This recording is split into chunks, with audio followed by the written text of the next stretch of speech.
We are making a easy no bake cheesecake. No bake, no anda, no nothing. Biscuit খুব ভালো করে গুঁড়ো করে মেল্টেড সল্টেড বাটার দিয়ে মিক্স করে নিয়ে ভালো করে প্রেস করে এটাকে ডিপ ফ্রিজে জমার জন্য রেখে দিলাম।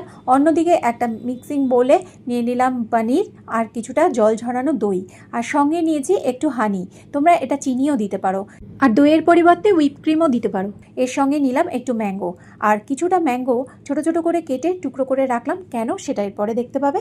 পনির, কার্ড, ম্যাঙ্গো, হানি খুব ভালো করে মিক্স করে নিয়ে ওই বিস্কিটের গুঁড়োর ওপরে আস্তে আস্তে ঢেলে দিলাম। এরপর পিস করে রাখা ম্যাঙ্গো টুকরোগুলো দিয়ে বাকিটুকু ঢেলে এটাকে ডিপ ফ্রিজে জমার জন্য দিয়ে দিলাম। 4-5 ঘন্টা বাদে এটা যখন জমে যাবে তারপরে ব্লেন্ড করে রাখা ম্যাঙ্গো এর ওপর দিয়ে আবার দিয়ে দেবো। খুব সুন্দর 3টে লেয়ার তৈরি হবে।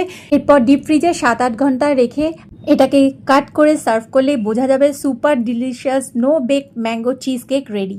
তো বন্ধুরা, কেমন লাগলো? ভালো লাগলে একটা লাইক দিও, আর যারা আমার চ্যানেল সাবস্ক্রাইব করনি চ্যানেলটা সাবস্ক্রাইব করে দিও। এটা খেতে কিন্তু ইয়াম্মি হয়েছিল, তোমরা অবশ্যই একবার ট্রাই করে দেখতে পারো। তো সবাই ভালো থেকো, সুস্থ থেকো। আজকের মতো টাটা।